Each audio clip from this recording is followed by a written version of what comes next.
Morning students, हमने पहले liability तक किया था। हम कर रहे हैं बेसिक अकाउंटिंग टर्म्स। तो हमने लायबिलिटी के बारे में पढ़ा था कल। आज हम थोड़ा सा आगे के करेंगे। तो लायबिलिटी को एक बार दोबारा रिवाइट कर देंगे। दैट अमाउंट जिसको फर्म आउटसाइडर से उधार लेती है, वो अमाउंट जो फर्म आउटसाइडर से उधार लेती है। जैसे एग्जाम्पल के थ्रू ए फर्म है, बी फर्म है। ए ने परचेज किया बी से कोई सामान, वो भी 10,000 का, किसके ऊपर? क्रेडिट यानी कि उधार के ऊपर। ठीक है, 10,000 क्या होगी? लायबिलिटी होगी फर्म ए के लिए। लायबिलिटी का फॉर्मूला क्या होता है? Asset minus capital. ठीक है, आगे हम पढ़ेंगे। लायबिलिटीज कितने टाइप की होती है? लायबिलिटीज 4 टाइप्स की होती है। लायबिलिटीज कितने टाइप की होती है? 4 टाइप में इसको लायबिलिटी को बांटा गया है। फर्स्ट है इंटरनल लायबिलिटी, एक एक्सटर्नल, नॉन करंट और करंट लायबिलिटी। अब थोड़ा सा हम आगे पढ़ेंगे। इंटरनल लायबिलिटी क्या होती है? इंटरनल लायबिलिटी वो होती है जैसे फर्म है वो कहाँ से लेती है, कहाँ को किसको पे करनी होगी फर्म को? जो प्रॉपर्टी का ओनर होती है। ठीक है, जो मतलब जो बिजनेस का ओनर होता है। बिजनेस क्यों जो ओनर होता है वो स्टार्टिंग में बिजनेस स्टार्ट करता है तो वो पैसा लगाता है ना। पैसा लगाएगा तभी बिजनेस स्टार्ट होएगा, कैपिटल लगाएगा वो। तो अब जो एक ये चीज़ ध्यान रखना, जो फर्म होती है और जो ओनर होते हैं ये दोनों अलग अलग मानी जाएगी। ठीक है, फर्म और ओनर, ये फर्म को भी एज ए पर्सन ट्रीट किया जाता है।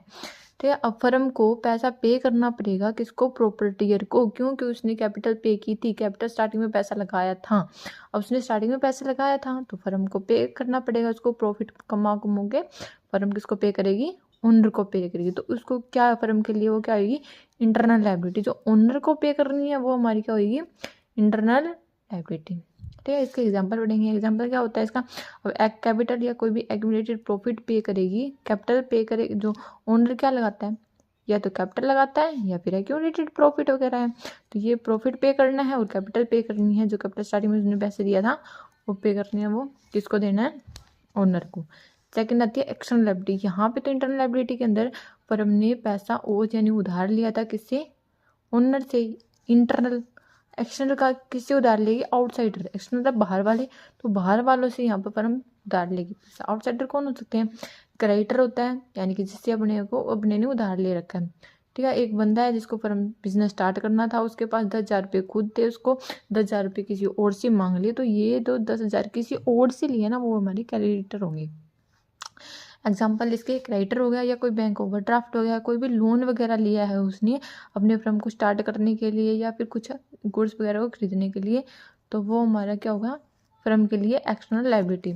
नेक्स्ट आ जाती है non current liability. Non current liability क्या होती है?